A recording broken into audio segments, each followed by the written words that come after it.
سلامونه ښکلي ګرانو دوستانو، زه احسان الله او نن زه تاسو ته یو نوی درس تشریح کوم. راشئ چې د نوي درس وګورو. مننه. Je vais avoir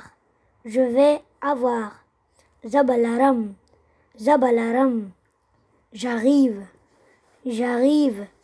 زه راځم je vais y aller زه به لاړ شم j'ai appelé زه زنګ وهم j'ai acheté ما اخیستی j'ai cherché